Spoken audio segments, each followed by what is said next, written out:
Olá, seja bem-vindo ao canal Política Consciência.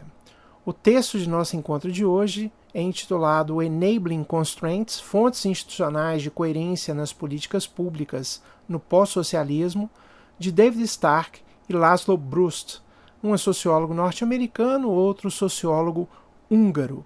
O texto foi publicado em 98 na Revista Brasileira de Ciências Sociais e é uma indicação comum encontrada na formação em políticas públicas, ciência política, administração pública, gestão pública, economia, enfim.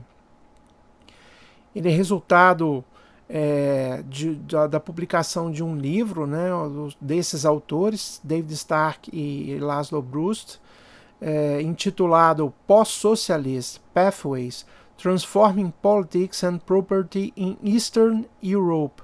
Foi publicado pela Cambridge University Press e o texto corresponde ao capítulo 6, né, desse livro, né, dessa obra. Exibo a referência que adoto nessa aula para você, portanto, o texto publicado na Revista Brasileira de Ciências Sociais, aí na tela. Né, exibo agora aí na tela essa referência para sua anotação.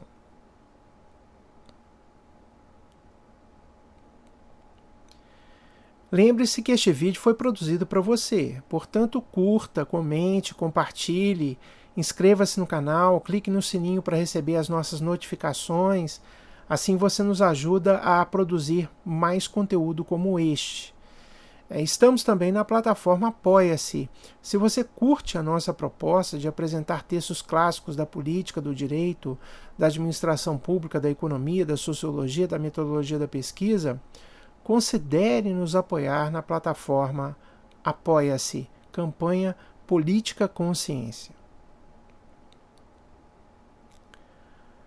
Vamos ao texto, então.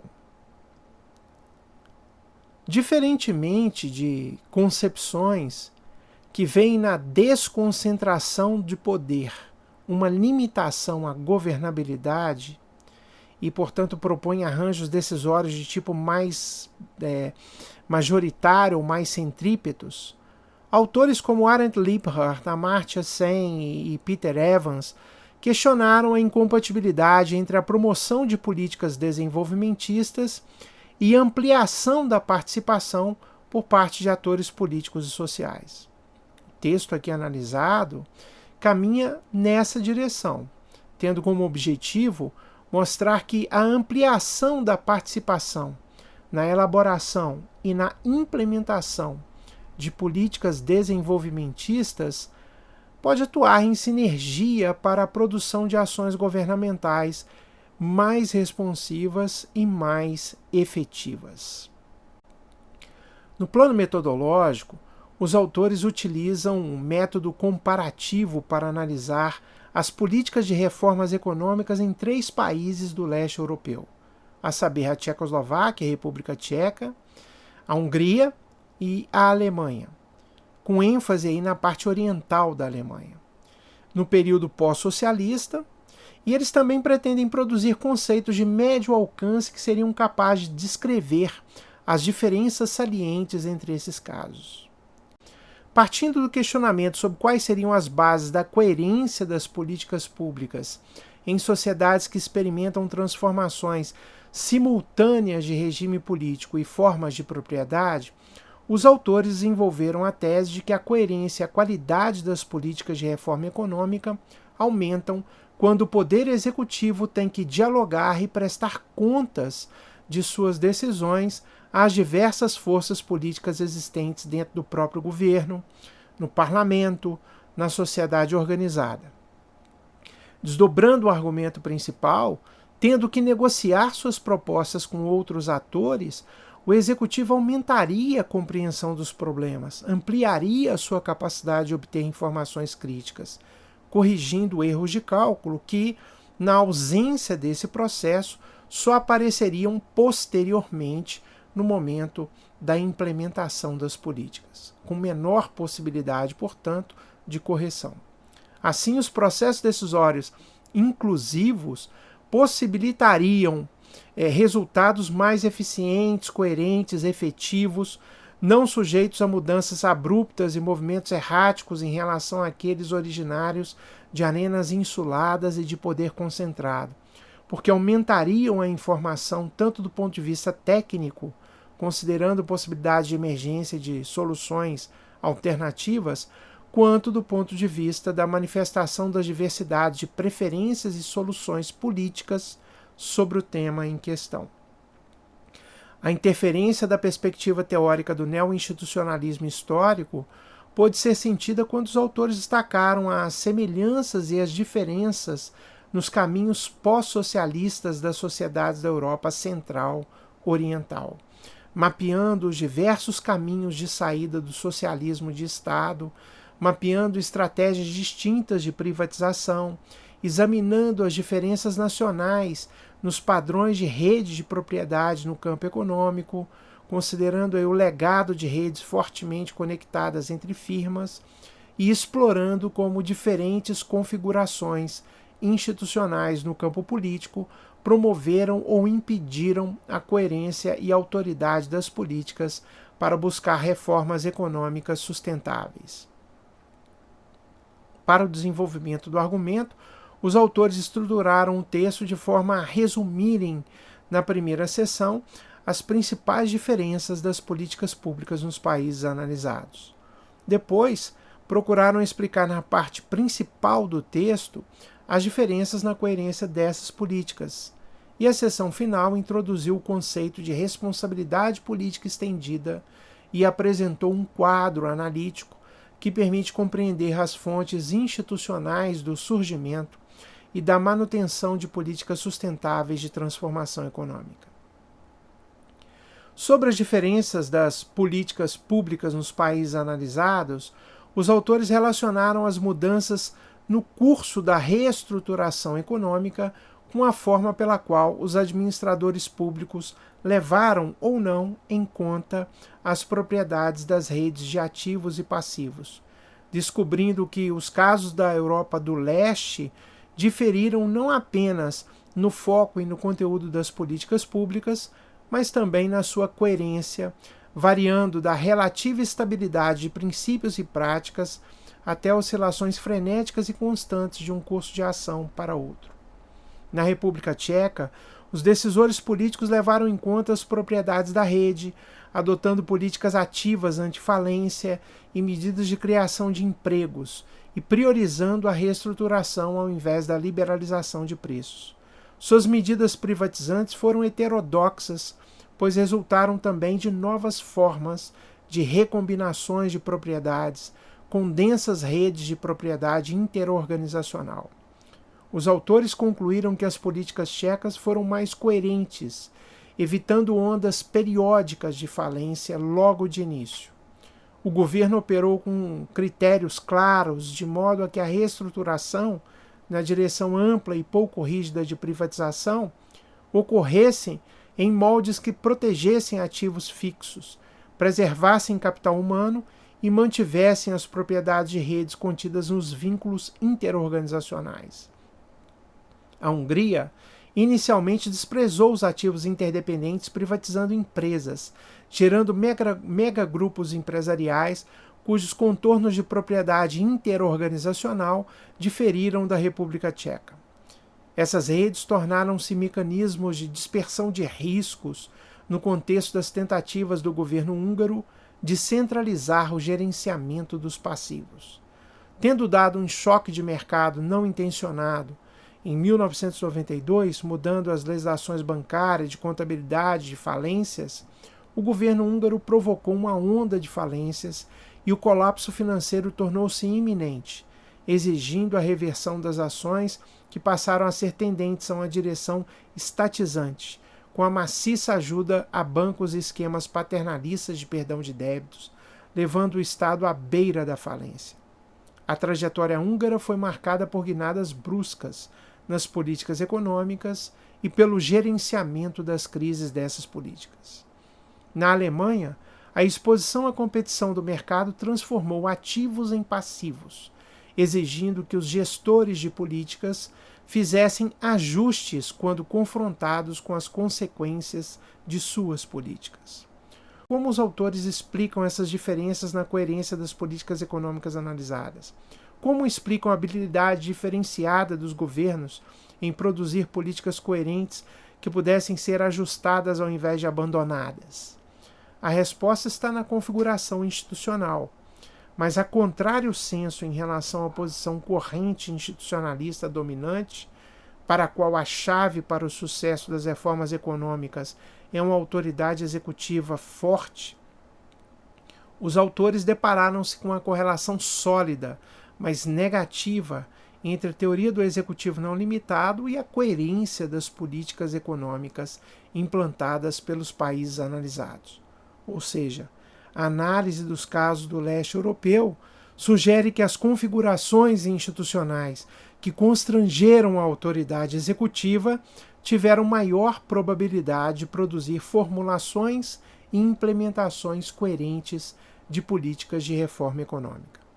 Nos casos em que a autoridade foi menos constrangida, as políticas foram menos coerentes.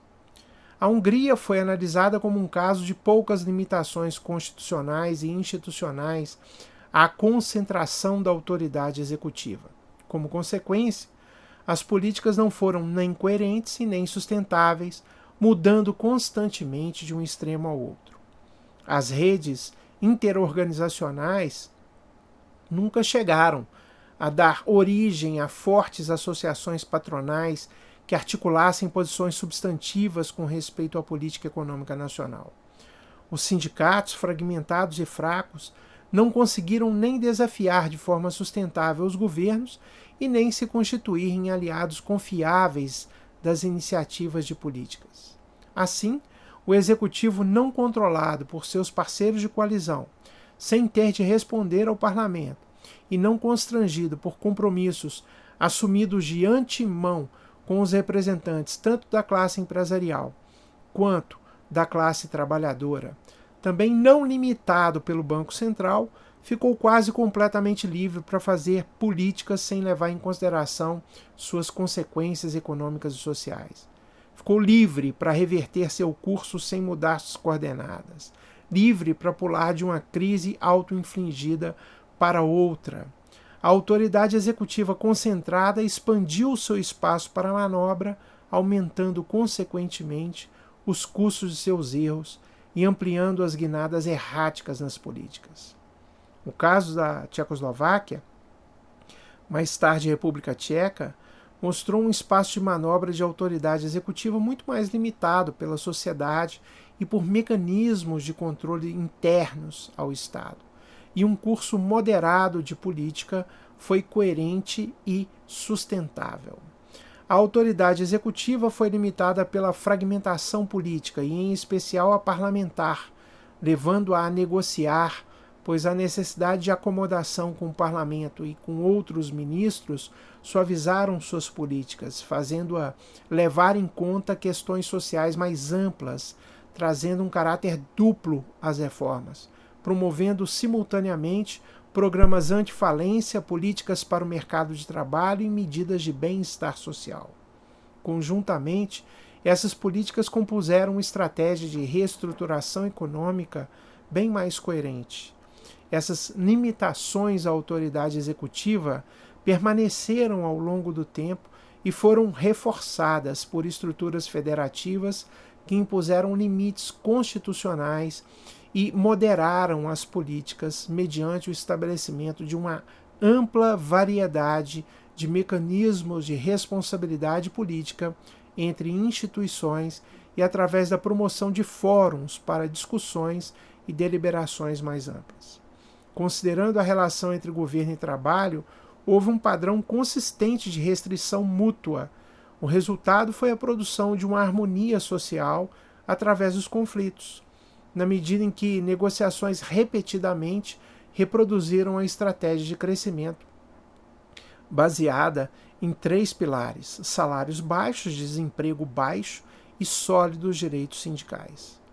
A Alemanha foi tratada como um caso intermediário, onde uma política relativamente extrema adotada durante o período de exceção foi mais tarde moderada. Após o enraizamento das instituições federativas e corporativistas nos novos Länders da Alemanha Oriental.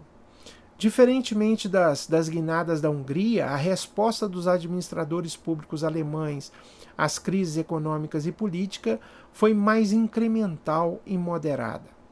A explicação para essa diferença está na emergência de estruturas estatais e de instituições sociais e políticas que restringiram a autoridade executiva, constrangendo seus agentes nas burocracias estatais e moderando o curso de suas políticas. O exame desses casos confirmou que onde as estruturas institucionais colocaram fortes limites à autoridade do executivo, as políticas foram mais coerentes. Executivo relativamente não constrangido produziu políticas cujas consequências não intencionadas levaram a crises e provocaram a reversão dessas políticas. Executivo relativamente constrangido produziu políticas coerentes que puderam ser ajustadas ao invés de abandonadas.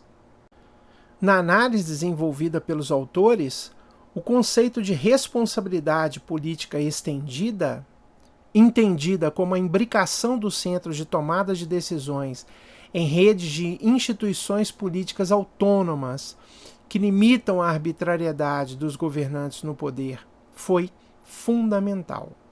Este conceito inclui não apenas instituições internas ao Estado, mas também outras instituições públicas e, em particular, os outros agentes organizados da sociedade em redes de responsabilidade, expondo as políticas a maior vigilância, reduzindo a possibilidade de o executivo cometer erros de cálculo em políticas extremas e sem consideração para com outros atores. Sendo estendida no tempo, ela reduz as possibilidades de que o executivo possa apelar para a crise como tentativa de legitimar a expansão de sua autoridade central delegada. Concluindo, a análise empreendida pelos autores dos casos tcheco e alemão sugere que, longe de impedir a coordenação estatal, a responsabilidade política estendida fortaleceu a autoridade executiva e aumentou a coerência das políticas. Em outras palavras, o controle das decisões dos governantes eleitos, não só através das instituições representativas tradicionais, como o parlamento, partidos, mas conjuntamente com novas instituições criadas na sociedade, permitiram que países como a República Tcheca e, em menor grau, a Alemanha, diferentemente da Hungria, pudessem elaborar e executar políticas econômicas mais coerentes e sustentáveis em termos tanto econômicos quanto sociais. Tá aí então uma apresentação de mais um texto relevante para quem estuda nas áreas de políticas públicas, ciência política, economia, administração pública, sobretudo. É um texto muito indicado aí, tanto na graduação quanto na pós-graduação, em várias disciplinas aí desses cursos. Espero que vocês tenham gostado. Se gostaram, não se esqueçam de curtir, de compartilhar, de se inscrever no canal, de comentar. Os comentários são muito bem-vindos. E também lembro que o nosso canal está na plataforma Apoia-se. Se você aprecia essa iniciativa nossa de ter um canal que discute ou apresenta textos clássicos nas áreas de política, direito, administração pública, economia, sociologia, metodologia da pesquisa, considere nos apoiar aí nessa plataforma. O nome da campanha Política Consciência. Agradeço a sua atenção e até uma próxima oportunidade.